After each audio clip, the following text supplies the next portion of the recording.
Je vais prier mon ami José Morales. Explique-nous avec tous les détails quelles expériences tu as vécues et comment s'est terminée ton expérience de mort imminente. Ce que je vais raconter à partir de maintenant, c'est ce que j'ai vécu dans un coin entre un meuble et le mur, mon corps inerte, et j'ai fini par être comme dans un espace d'une luminosité neutre. Alors, j'ai regardé vers ma droite et il y avait un être de lumière. Nous vous souhaitons la bienvenue sur notre chaîne Vie éternelle, des réponses qui proviennent de la science. L'étude approfondie des expériences de mort imminente nous apporte une série de preuves objectives. Et d'autres types de preuves à base scientifique qui nous permettent d'affirmer que la mort physique n'est pas la fin de notre existence, mais qu'après la mort physique, notre véritable identité continue dans une autre situation énergétique.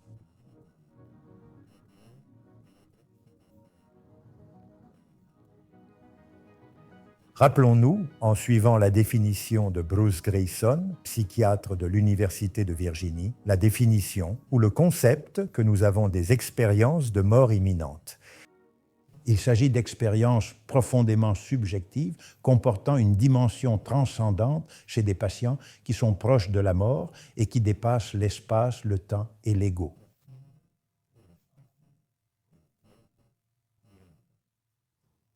Aujourd'hui, c'est avec une immense satisfaction personnelle que j'ai le plaisir de vous présenter mon ami, le docteur José Morales. C'est un médecin qui possède une grande expérience dans le domaine des expériences de mort imminente et je suis absolument certain que sa contribution nous aidera à approfondir encore davantage notre compréhension de ces phénomènes. Docteur et ami José Morales, c'est pour moi, je le répète, une grande satisfaction de t'avoir aujourd'hui parmi nous. Et je le répète une fois de plus, je suis certain que ton expérience et tes connaissances sur les chemis serviront à approfondir et à mieux comprendre l'intensité et la physiopathologie des expériences de mort imminente. Merci beaucoup d'avoir accepté cette aimable invitation. Je te remercie sincèrement de m'avoir invité sur ta chaîne. C'est non seulement un grand plaisir, mais également un véritable honneur d'être présent à tes côtés et de pouvoir contribuer à la diffusion de tous ces contenus. Merci beaucoup, José. Mais, très brièvement, voici un petit résumé du parcours professionnel de mon ami José Morales.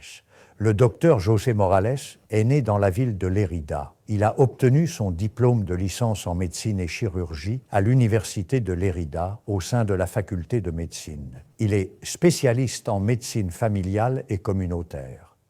Il est titulaire d'un master en médecine d'urgence, d'un master en psychothérapie comportementale et enseigne dans des masters de médecine familiale. Bien. Et cette petite introduction faite, nous allons entamer une série de questions et de contacts entre lui et moi sur les expériences de mort imminente qui, je le répète, je crois seront hautement importantes pour une meilleure compréhension des expériences de mort imminente. Ami José, as-tu déjà vécu à un moment donné une expérience de mort imminente? Et si oui, combien de temps cela fait-il? Oui, effectivement, j'ai vécu une expérience de mort imminente. Je l'ai vécue il y a presque 2 ans et demi et c'était à une époque, une période très heureuse de ma vie, c'est-à-dire à une époque où je ne m'attendais absolument pas à ça, mais c'est arrivé. Est-ce que tu avais déjà eu une expérience en rapport avec les EMI ou était-ce ton tout premier contact avec ce phénomène si transcendant? Bien. Il est aussi intéressant, nous aimerions savoir quel a été le déclencheur. Logiquement, les expériences de mort imminente qui impliquent un manque d'irrigation cérébrale. Quel a été le déclencheur dans ton cas de l'expérience de mort imminente? Pourquoi est-ce arrivé? Moi, depuis un certain temps déjà, j'avais une arythmie cardiaque qui parfois se décompensait et me causait des problèmes. Et bon, dans ce contexte, quand j'étais, comme je disais, à une période très heureuse de ma vie, je vivais dans un endroit, un lieu qui pour moi est un véritable rêve, qui est le delta de l'Èbre.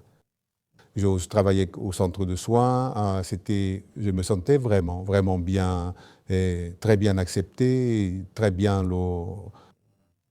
Et je me sentais vraiment bien dans mon travail. Puis un jour, alors que je m'étais couché pour la sieste, en me levant, j'ai perdu connaissance. Et à partir de là, tout s'est déclenché.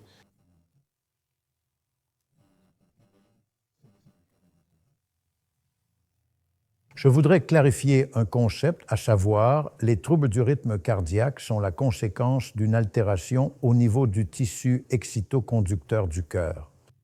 Le tissu excitoconducteur du cœur, formé par le nodule d'Ashoff-Tawara, le faisceau de His et ses branches, est une composante fondamentale du tissu cardiaque qui régule les impulsions continues tout au long de notre existence et qui déterminera la capacité de contraction du cœur. Lorsque des altérations se produisent dans ce système excitoconducteur, c'est ce qui conditionne l'apparition d'arythmies. Et ce fut précisément l'une d'elles, le déclencheur de l'expérience de mort imminente, que nous raconte le docteur José Morales. Bien. Pour nous, il est très intéressant qu'un médecin, connaissant l'anatomie et la physiologie de l'être humain, ait vécu personnellement une expérience de mort imminente et puisse nous la raconter. Les facteurs de véracité, logiquement, atteignent ici leur apogée. Je vais demander à mon ami José Morales, explique-nous avec toutes sortes de détails, de manière descriptive, depuis le début jusqu'à la fin, comment l'as-tu vécu, comment cela s'est-il produit, a-t-il débuté, quelles expériences as-tu vécues et comment s'est terminée ton expérience de mort imminente, s'il te plaît, José. Oui. Alors, comme je le disais, en me réveillant d'une sieste, un week-end, je me suis redressé et j'ai perdu connaissance. Et ce que je vais vous raconter à partir de maintenant, c'est vraiment ce que j'ai vécu personnellement. Alors, comme je dis, j'ai perdu le sens et ma prochaine expérience consciente, ça a été de me voir complètement dissocié de mon corps, depuis ma propre hauteur, comme si j'étais debout, et je voyais dans un coin, entre un meuble et le mur, mon corps inerte qui ne respirait plus. Et moi qui suis habitué à voir des personnes décédées, 40 ans de carrière, moi qui étais principalement médecin de campagne, toujours quand il y a un décès, le médecin doit se déplacer pour certifier la mort. Alors, ce que j'ai vu m'a laissé stupéfait, m'a laissé perplexe. J'ai vu mon corps là-bas et j'ai compris que c'était bien mon corps et que mon corps n'était plus qu'une chose totalement inerte, quelque chose de complètement mort. Ce qui s'est passé ensuite, j'ai ressenti une sensation comme de me voir aspirer et faire une espèce de remous et je suis apparu dans un espace sombre, sans limite, dans lequel je me voyais moi-même, comme si j'étais en train de flotter, comme on voit parfois les sous-mariniers au milieu de l'océan, non ? Eh bien, moi, je me voyais là, flottant, observant mon corps, comme s'il était illuminé par un projecteur inexistant. Et en regardant vers le haut, j'ai vu une lumière et mon corps, ma conscience, ce que je voyais de moi-même, était comme attiré vers cette lumière. Même moi, je sentais la brise, une brise très agréable, tandis que je m'approchais de cette lumière. Pendant un moment, eh bien, je me dirigeais vers là-bas, et à mesure que je me dirigeais, je me sentais de plus en plus calme, de plus en plus comme acceptant la situation. Et arrivé à ce point, à cette lumière, je me suis retrouvé dans un paysage alpin, comme si depuis une cime, tu étais capable de voir une vallée vraiment magnifique, une vallée avec de très belles couleurs, avec beaucoup de contrastes, avec beaucoup de luminosité, où tout n'était que paix, que tranquillité, que connexion. Il y avait là un sentiment de connexion, comme je n'en avais jamais ressenti auparavant, de me sentir en parfaite harmonie avec tout cela. Cela a apaisé, a calmé mon état d'esprit et m'a inondé d'une profonde paix. Au fur et à mesure que le temps passait, ce temps vécu de l'expérience, cela devenait de plus en plus, plus blanchâtre, plus neutre. Et j'ai fini par me retrouver comme dans un espace d'une luminosité neutre dans lequel, pour ainsi dire, il n'y avait absolument rien.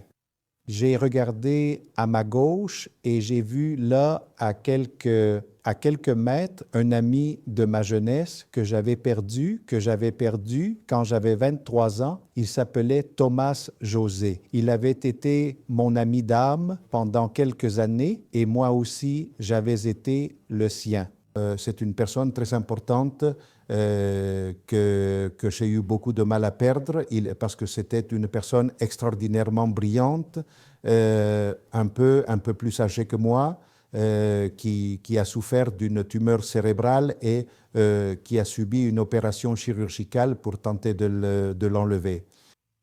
On est au milieu des années 70, hein. Ce n'est pas comme aujourd'hui où l'on a tant de techniques d'imagerie. Alors, il a subi une chirurgie pour tenter d'éradiquer cela. Et à la suite de ça, il est resté dans le coma pendant 2 ans. Et quand il est revenu, lui, qui devait avoir alors environ 23 ans, eh bien, il avait une déformation ici, une conséquence de la chirurgie.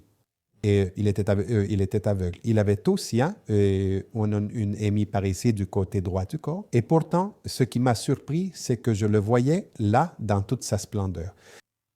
Ce n'était pas le Thomas José que j'avais connu, mais le Thomas José idéal, le Thomas José qu'il aurait pu être s'il avait atteint sa pleine plénitude physique sans aucun type de contrainte. Est-ce que tous les défauts ont disparu? Tous les défauts, voilà. Et survenu suite à l'opération? Il était magnifique et en plus je l'ai vu en costume, avec un costume formel que je ne me souviens pas l'avoir jamais vu, mais c'est que je l'ai vu, enfin, je te dis, avec un éclat spécial, je dirais, non? Et en plus, il y avait une communication intime entre nous, qui était comme une véritable connexion émotionnelle, n'est-ce pas? Ce n'est pas d'avoir des dialogues, mais une connexion vraiment profonde avec lui. J'ai ressenti une grande joie et j'ai eu l'impulsion d'aller l'embrasser, mais il m'a dit en quelque sorte, ne m'embrasse pas, suis le processus. Et je n'ai pas compris cela à ce moment-là. Plus tard, avec l'expérience, oui, et je comprends, aujourd'hui, je comprends que si je l'avais accepté, je n'aurais probablement pas pu revenir. C'est-à-dire, quand j'en ai pris conscience, je ne pouvais pas me remémorer ce moment sans une larme. Aujourd'hui, j'ai vu une telle générosité de sa part, un amour si grand, si inconditionnel, qu'il était capable de renoncer à me serrer dans ses bras alors que je savais qu'il le désirait ardemment, peut-être pour me laisser la possibilité de revenir, ou du moins cela faisait partie de cette démarche, et bien je l'ai écouté. Alors, j'ai regardé à ma droite et il y avait un être de lumière. Un être de lumière, il était vraiment grand. Si moi je mesure 1,75 m, eh bien peut-être que cet être de lumière qui n'était absolument pas intimidant du tout, il était comme bienveillant, il était vraiment aimable, mais peut-être qu'il mesurait bien 3 mètres. Hein? Dans ma perception de là-bas. Mais ça me transmettait un sentiment d'acceptation. Et ça me transmettait cette acceptation de la mère qui accueille son bébé, c'est-à-dire ça me rassurait, c'était tranquille, c'est normal, ne t'inquiète pas. Et étant dans cette atmosphère d'accueil, eh bien devant moi sont apparues des choses similaires. Et comprenez-le comme une métaphore à une centaine d'écrans simultanés, qui reflétaient des moments de ma vie, certains d'entre eux très significatifs, d'autres, certains même insignifiants, n'est-ce pas? Et que moi, d'un seul coup, pouvais avoir une vue panoramique de toute ma vie depuis le moment de ma naissance jusqu'à l'instant où je quitterai cette vie, n'est-ce pas? Et ça attirait mon attention et c'était comme si on voyait des photogrammes alors qu'on connaît très bien tout le film, n'est-ce pas? Eh bien, ça m'interpellait, ça a vraiment attiré mon attention, ces moments où je me suis comporté, disons-le ainsi, avec égoïsme, avec un manque de charité, un manque de compassion, de façon erronée. Et parallèlement, le fait d'être, et chaque fois que je voyais ça, ça m'angoissait de plus en plus. Et cet être de lumière dont je te parle, il me transmettait vraiment ce message. Sois tranquille, tout va bien, il n'y a absolument aucun problème.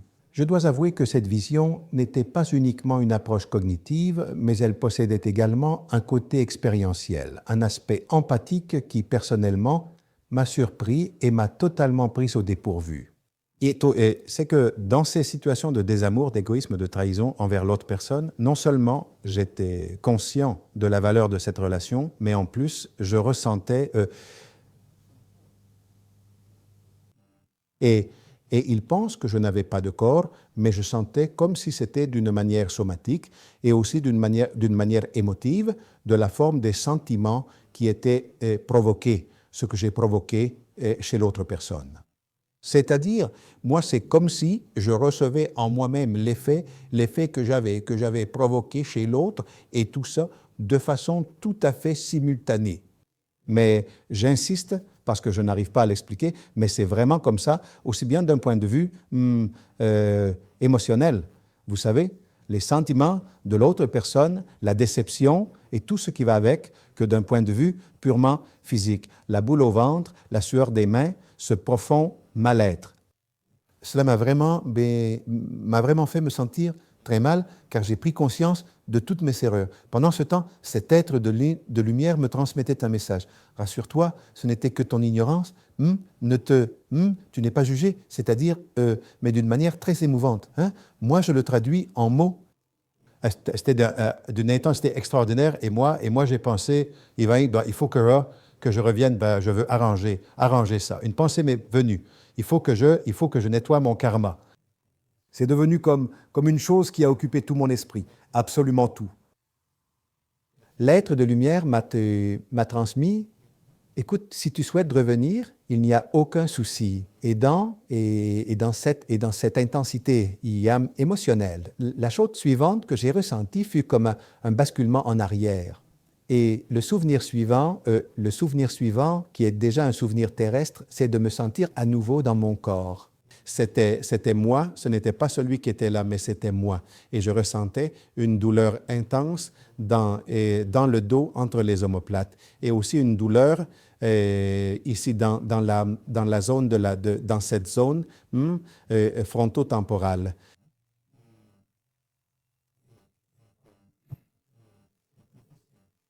Avec tout l'inconfort que j'éprouvais, j'étais, je le répète, une pause enfermée du mieux que je pouvais. Quand je suis sorti de cette situation et en rampant, je suis allé au lit et j'y suis resté quelques minutes pour essayer de me ressaisir, mais une pause pour mettre de l'ordre dans toute cette expérience que j'avais vécue. Quand je me suis senti assez fort, je me suis redressé, je suis allé au salon.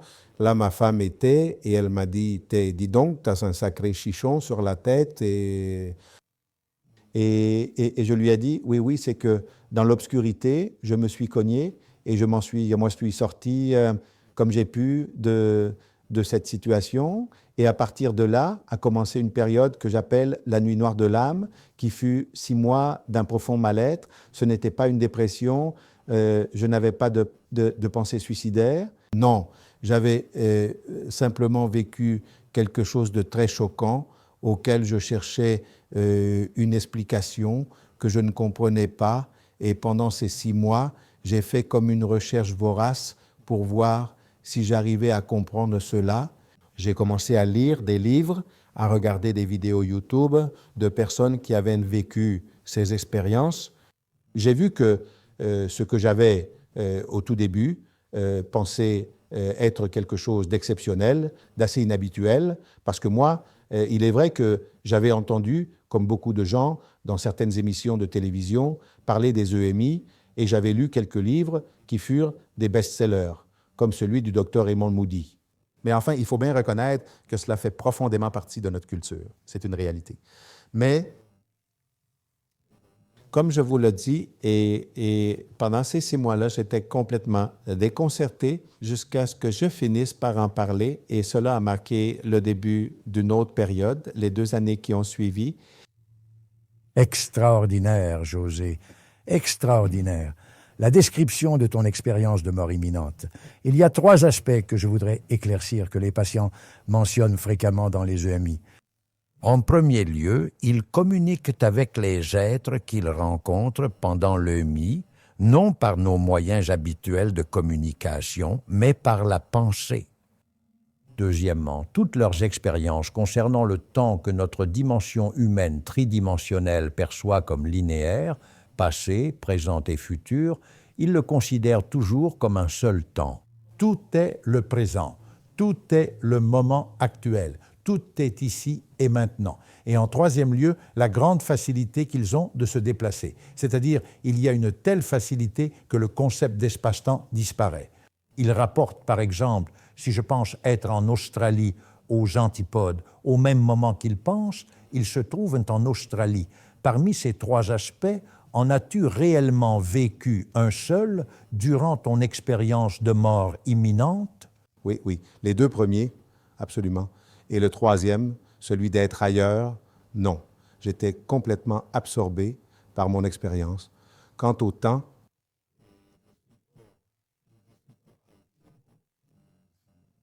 que tu évoques, je voudrais apporter une précision que je pourrais appuyer par des références bibliographiques, mais je me contente de le mentionner, et c'est que l'EMI, survient chez des personnes qui vivent ce phénomène, un phénomène complexe comme celui que j'ai relaté bibliographiquement.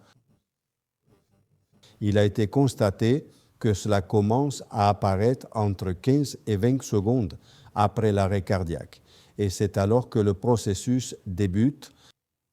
D'autre part, il est également un fait que dans un environnement extra-hospitalier, sans aucun type de support de réanimation cardio-pulmonaire, sans aucune manœuvre de défibrillation, après environ 40 secondes, le cœur qui est à l'arrêt, si on ne le soumet pas à une défibrillation, il ne retrouve plus aucun rythme, ni sinusal, ni même un autre. Alors, je dois dire que je suis conscient que ce qui s'est passé en temps terrestre n'a duré que 20 secondes.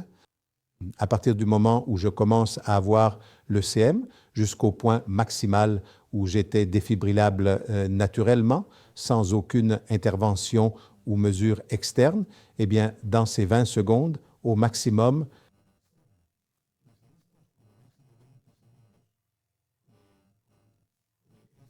tout ce que je t'ai dit est arrivé que même si j'ai peut-être pu l'expliquer en 5 ou 10 minutes, je te dirai en temps réel, 1h30, mais d'une intensité absolument incroyable. Et concernant le premier point, celui de la communication, je te dirais que ce n'est pas seulement une communication basée sur la transmission de contenu par la pensée, mais, d'après ma propre expérience, c'est quelque chose qui est totalement absent de la pensée cognitive normale du langage, et c'est en fait une connexion émotionnelle absolument formidable. C'est-à-dire, non seulement je savais ce que pensait Thomas José, mais j'étais aussi connecté à son émotivité.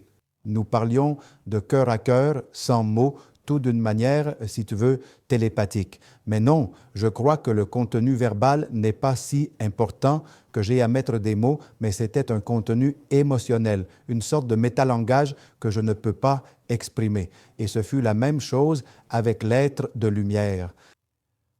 J'ai une autre question à te poser, que les patients nous rapportent sur les expériences de mort imminente. Ils s'en souviennent toute leur vie et même plus le temps passe après leur expérience de mort imminente, plus vives et présentes sont toutes les vivencias qu'ils ont eues durant cette expérience. L'as-tu oublié ou le gardes-tu totalement présent à l'esprit et peux-tu le décrire à tout moment avec toutes sortes de détails? Et plus le temps passe, plus tu l'as présent. Est-ce que ça t'arrive? Eh bien, il m'arrive quelque chose de curieux. Le MI, l'expérience de mort imminente, était un moment spécial avec une luminosité particulière.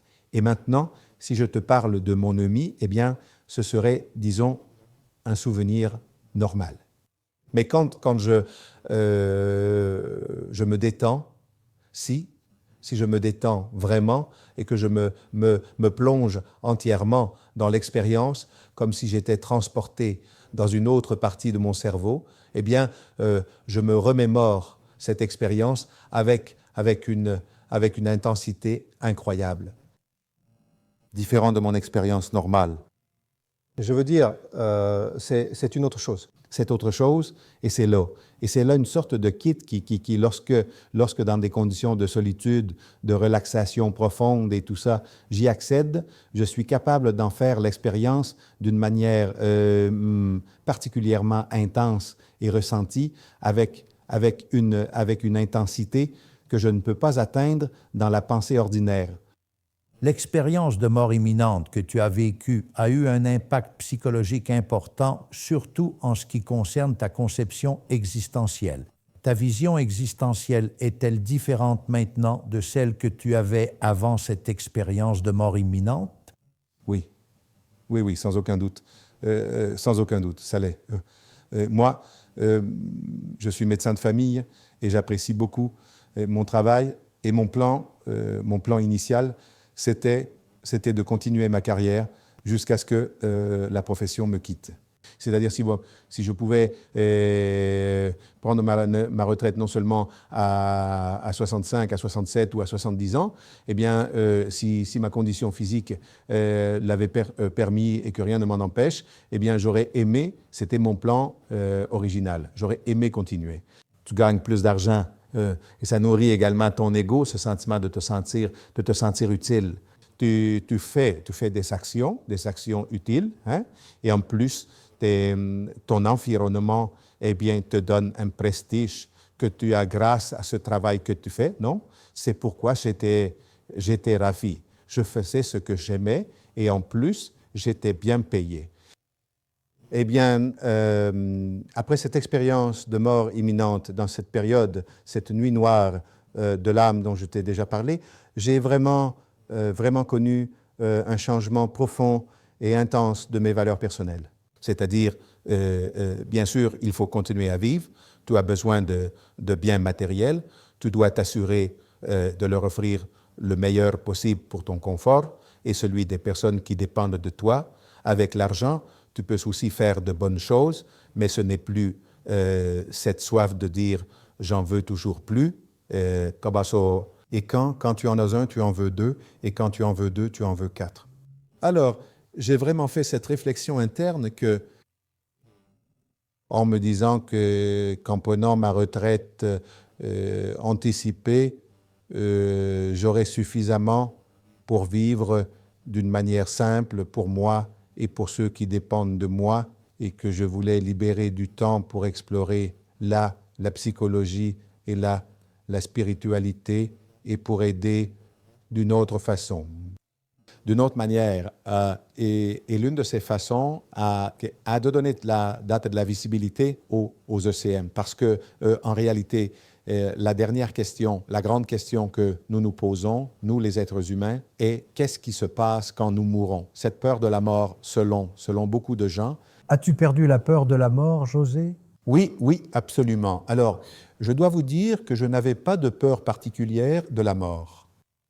Eh bien, et la grande différence, ce que les statistiques elles-mêmes nous révèlent clairement, c'est que, tandis que dans la population générale, un tiers des gens éprouvent une peur intense, une peur absolument terrifiante de la mort, et les deux autres tiers, eh bien, ils ont une peur normale de la mort, personne n'aime mourir. Eh bien, une chose que disent les séries d'études qui ont étudié ce phénomène, c'est que ceux qui ont des EMI, même ceux qui en avaient, ne l'ont plus. de telle sorte que 100% des personnes ayant eu une EMI ont perdu la peur de la mort. Je ne te dirai pas que je souhaite mourir. Au contraire, l'EMI m'a fait tomber amoureux de la vie. Je la valorise encore plus. Mais c'est cette idée de ne ni la craindre ni la rechercher, seulement l'attendre. Est-ce que vous avez changé, vous, depuis l'instant où vous avez vécu votre EMI? Logiquement, on le considère comme étant un phénomène, comme vous nous l'avez si bien raconté, d'une très grande importance. Oui. Alors, as-tu rencontré des problèmes concernant la communication avec les membres de ta famille, tes amis? Le fait de pouvoir communiquer et exposer ton expérience de mort imminente, qui est pour toi quelque chose de réel, de certain. As-tu rencontré des difficultés de compréhension de la part de ton entourage, de ta famille, de tes amis, des médecins, etc., pour qu'ils saisissent pleinement la réalité de ton expérience de mort imminente? Ou as-tu vu, en général, une attitude un certain, je ne dirais pas du dédain, mais plutôt des « ne t'inquiète pas, c'est une hallucination ». Quand on a un problème, disons, d'arrêt cardiaque, on peut avoir des hallucinations et n'y accorde pas plus d'importance. As-tu remarqué cette difficulté à communiquer et à exprimer ton expérience de mort imminente à ton entourage? Écoute, moi, je vais te parler de la mienne, hein? Et je dois dire que comparé à l'expérience de tant d'autres personnes, de différentes conditions, de différents milieux, de milieux non sanitaires, quand elles ont fait ça, eh bien, ça a été différent. Moi, je vais expliquer la mienne. Et pendant 6 mois, je n'ai pas pu parler. Je ne l'ai dit ni à mon épouse, ni à personne. Au bout de ce temps-là... Pourquoi tu ne l'as pas dit? Non, pour cette nuit noire de l'âme, pour ce désarroi. C'est comme si, d'un coup, ta vie se démontait, comme si c'était un château de cartes. Et alors, tu te dis, bon, maintenant, qu'est-ce que je reconstruis et comment? Et c'est pour ça que je te dis que moi, ce qui m'était arrivé m'a profondément affecté. Alors, pendant 6 mois, je l'ai gardé pour moi et puis un jour, une nuit d'été, une nuit d'août, alors que j'avais des invités à la maison, ma femme était là et ma fille. Aussi, presque quand nous étions à table après le repas, dans un moment de détente, un moment pour échanger des blagues, alors je lui ai dit, écoute, soudain, j'ai dit, écoutez, je veux vous raconter quelque chose que vous n'allez pas croire. Que les 6 personnes présentes pensaient que j'allais raconter une blague, une plaisanterie ou une expérience, et j'ai commencé à raconter ça, plus ou moins comme je l'ai raconté avant. J'ai pu observer comment les visages des gens se transformaient passant de cet environnement, de ce contexte de blague et de détente, à devenir de plus en plus sérieux, de plus en plus étonné. La plus surprise, c'était ma femme. Quand j'ai terminé mon récit, elle m'a dit « Je me souviens de ça parce que je me souviens de l'histoire de la bosse. » Et tu ne le dis que maintenant, et je dois l'apprendre ici. Entre amis, tu n'as pas été capable de me le dire. Et j'ai dit, eh bien non, je n'ai pas été capable. Alors, quand j'ai raconté cette histoire, toutes les personnes présentes, ma fille, mon épouse et tous ceux qui étaient là m'ont cru parce qu'ils me connaissent bien. Ce n'était pas une personne, comment dire, avec des délires, avec une trajectoire paranormale, des choses étranges. Je dirais que c'est la première fois que j'entendais quelque chose de ce type, tant ma famille que mes amis. Par la suite, j'ai commencé à le faire connaître, mais cela s'est déroulé dans un environnement disons, extrêmement intime, pour ainsi dire. Un jour, une dame est venue me consulter, une dame qui avait perdu son fils. Elle l'avait perdu de manière dramatique, une mort injuste, renversée par un chauffard ivre. Et depuis lors, cette femme était dans un processus de deuil terrible, pathologique, qui lui avait changé la vie. Et à un certain moment, il n'y avait pas une confiance spéciale entre nous, mais soudain, il m'est venu de lui dire, et si je te disais que quand tu mourras, tu reverras ton fils, que ton fils n'a pas disparu? Elle fut surprise et me dit, je ne le crois pas, oui. Mais il faudrait que quelqu'un me le raconte, quelqu'un qui vienne de là-bas. Et je lui dis, écoute, moi, je peux t'expliquer mon expérience. Ça m'a pris à un moment où j'avais du temps, je lui ai donné quelques touches et je lui ai dit, et ça m'est arrivé à moi. Et je peux te garantir que quand tu meurs, tu retrouves tes êtres chers qui sont à leur meilleur et que ces retrouvailles sont des retrouvailles heureuses. Il n'y a rien de perdu ici. Tu vas revoir ton fils. Et il me dit, si c'est comme ça, je veux mourir tout de suite. Et je lui ai dit, non. Je lui dis, Anne-Connie, moi aussi je sens que quand tu es là, tu as l'opportunité de grandir, tu as l'opportunité de faire. Et la meilleure façon de nourrir votre mémoire, la meilleure façon d'alimenter ces retrouvailles, c'est de vous en souvenir et de vous en souvenir jusqu'à ce que vous le retrouviez, sachant que vous allez le retrouver. Et elle m'a dit, écoutez, je suis surprise de ce que vous me dites, mais bien sûr, si c'est vous qui me le dites, vous qui êtes mon médecin, je vous crois. Alors, j'ai pu vérifier, j'ai pu constater qu'il y avait eu une connexion de cœur à cœur et j'ai vu que cela avait été pour elle une expérience vraiment, vraiment profondément guérissante. Eh bien oui, je l'ai revu quelques fois par la suite. Chaque fois, la vérité, c'est que je l'ai vu de mieux en mieux et nous avons eu d'autres conversations. Et puis après, quand j'ai pris ma retraite, je ne l'ai plus revu. Mais cette expérience m'a fait comprendre qu'une partie de ma vision, de ma mission de vie, était de donner de la visibilité au phénomène, car chez certaines personnes, celles auxquelles l'expérience est destinée, elle a un pouvoir de guérison. Et pour ce pouvoir de guérison, il vaut la peine de faire l'effort de le faire connaître, pas seulement moi, qui n'est que l'expérience, mais toi et moi sommes des canaux, des instruments de ce plan supérieur à nous qui veut que cette expérience que j'ai vécue, qui souhaite que cette certitude qui est la tienne, que tu transmets à travers ta chaîne et que d'autres personnes font de même, leur apporte de l'espoir à eux, à ceux qui souffrent, à ceux qui ont besoin de cette certitude. Quant à ceux qui n'en ont pas besoin, c'est un autre débat. Extraordinaire, merveilleux, émouvant ce que tu dis, José. J'aimerais aussi te faire un commentaire. Avec les études approfondies des expériences de mort imminente, en appliquant notamment la physique théorique, la mécanique quantique, nous sommes arrivés à la conclusion que d'un point de vue structurel, l'être humain est corps, qui est de l'énergie de basse fréquence, de l'énergie collapsée en matière. C'est l'esprit qui est une énergie de haute fréquence. Ce sont des ondes électromagnétiques que nous pouvons enregistrer sur un électroencéphalogramme et qu'ensuite nous avons notre véritable identité, notre supraconscience, esprit ou conscience non locale, qui est celle qui persiste réellement après notre mort physique. C'est notre véritable identité, ce qui nous rend uniques et exclusifs.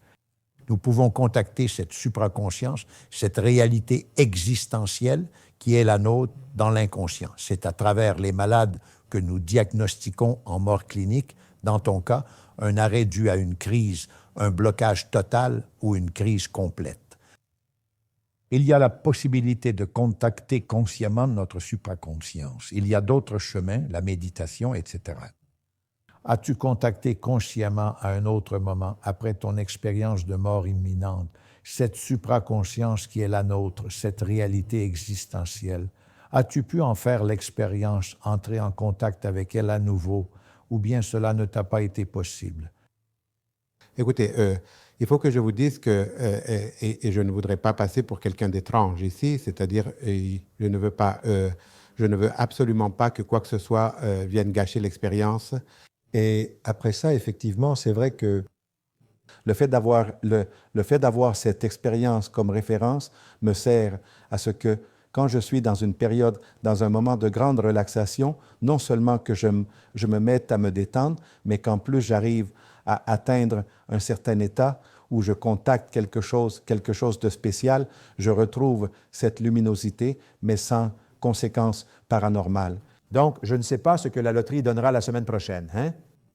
Mais oui, je suis en contact, oui, avec quelque chose qui, et ça a eu une conséquence sur moi, et pour répondre à ta question, ça m'a rendu plus spirituel, hein? C'est-à-dire, je ne dis pas plus religieux, mais bien plus spirituel, plus en contact avec une spiritualité que je ne connaissais pas et que je n'abordais pas auparavant. Et maintenant, on dirait que je sois en mesure de prendre mon envol. Mais bien sûr, cela n'a rien à voir avec ce moment de dédoublement. Mais quand tu as cette sensation de contact avec quelque chose qui te rapproche de tes expériences vécues, de mort imminente, sans évidemment phénomène transcendant, est-ce que cela s'accompagne d'une profonde sensation d'harmonie, de paix, de joie, d'amour, ainsi que d'un sentiment d'ouverture où tu te sens pleinement uni, où tu as le sentiment de faire partie intégrante de tout et d'être fraternellement lié à l'univers entier? remarques-tu cette sensation? Eh bien, je te dirais que ce sont des sensations vraiment extrêmes de connexion et de compassion. Je suis convaincu que les personnes, les grands méditants, à force d'efforts, parviennent également à des états similaires à celui que j'ai expérimenté durant mon EMI, avec une luminosité particulière, une connexion unique, et que je ne pourrais pas le déclencher maintenant, et que moi non plus, je ne peux pas le déclencher facilement, simplement en te faisant faire des respirations d'affilée. Mais cette référence, elle me sert vraiment à dire, et il existe quelque chose, et quelque chose de supérieur à moi, que Juan Ramón Jiménez l'a exprimé d'une très belle façon, car il a dit, je suis et celui qui m'accompagne et celui qui restera debout quand je mourrai. Et Extraordinaire, extraordinaire. Écoute, José, nous avons plus ou moins développé les aspects les plus importants des EMI, mais maintenant je t'offre une ouverture, une possibilité. Souhaites-tu ajouter quelque chose d'autre, un commentaire que tu considères d'intérêt, qui pourrait nous éclairer davantage sur la connaissance profonde des EMI? Souhaites-tu faire un commentaire final, que tu juges? oui, alors écoute, moi, ce que je t'ai commenté, eh bien, c'est une réponse à ce que tu m'as demandé. Tu m'as dit, décris-moi le récit de ce qui t'est arrivé. Et moi, je te le décris, et ça a sûrement de l'intérêt pour les personnes qui m'écoutent, et je le comprends qu'ils le partagent. Mais franchement, pour moi, ce qui est vraiment pertinent, c'est la transformation qui s'opère en la personne, ce changement qui te fait être et voir la vie différemment quand tu reviens, quand tu réélabores. Et je te dirais que ce n'est pas une expérience aussi, aussi merveilleuse que tu l'obtiens, tu reviens illuminé et puis tu te sens flotter dans la vie. Non, comme je l'ai dit, après celle-ci et après que je l'ai partagée, elle a été bien acceptée, aussi bien par ceux qui m'entouraient dans mon cercle intime que par la suite par ceux qui l'ont écoutée à l'époque. C'était un moment difficile où, comme je te le disais, tout se démonte en toi et tu dois tout reconstruire, mais qui provoque un changement. Sans Christ, il n'y a pas de changement. Sans Christ, on continue de planifier une vie agréable. Alors, je crois aussi aujourd'hui que ces 6 mois de crise ont été les plus fructueux et les plus formateurs de ma vie. Alors, ce que je dis, c'est la véritable épreuve, le test ultime de l'EMI, c'est le changement. Une personne qui affirme avoir vécu une EMI, mais qui reste profondément attachée à l'égoïsme et à la matérialité, eh bien, je dis, bon, je ne suis personne pour remettre cela en question. Elle le sera peut-être, mais cela contraste fortement avec ma propre expérience. Eh bien, je dois dire que ce que notre ami José Morales vient de nous exposer est véritablement extraordinaire. Cela vient confirmer, en effet, toutes les connaissances que nous possédons sur les expériences de mort imminente. Ces expériences que j'ai déjà mentionnées et qui sont fréquentes, il y a des milliers et des milliers de cas décrits, et les éléments, les aspects qui constituent et structurent l'expérience de mort imminente se répètent et d'une manière très évidente et claire, José nous les a commentés. Je crois que nous devons le remercier car il a davantage éclairé notre esprit dans la compréhension des EMI. Et je pense que le cas de José Morales, en tant que médecin, qui connaît profondément l'être humain, tant du point de vue de la matérialité, de l'anatomie, que de la physiologie, et aussi sous l'aspect psychique, tout comme d'autres médecins, tel le cas d'Eben Alexander, si connu neurochirurgien de l'Université de Harvard. Ce sont donc des aspects et des points de vue qui doivent encore nous faire réfléchir et raisonner plus profondément sur les SEMI, sur la réalité de ces SEMI. Ce sont des personnes, je le répète, qui, grâce à une connaissance approfondie de l'être humain, sont tellement convaincues et certaines que l'EMI est une réalité qui nous transporte à un autre niveau dimensionnel. Nous quittons notre situation tridimensionnelle humaine classique pour nous déplacer vers une autre dimension, ce qui met en évidence notre réalité structurelle. Ce qui nous rend vraiment uniques, exclusifs et qui est holistique, respecte notre structure, cette supraconscience, par rapport à la conscience première, à l'intelligence première, au principe de toutes les religions. Par conséquent, il ne me reste plus qu'à remercier encore une fois mon cher ami, le docteur José Morales, pour la grande amabilité qu'il a eue de partager ces moments précieux avec nous en commentant les EMI, et bien sûr, surtout pour la clarté et la lumière qu'il nous a apportées dans la compréhension et la réalité profonde des expériences de mort imminente. Cher José, un très, très grand merci. Merci à toi, Manuel.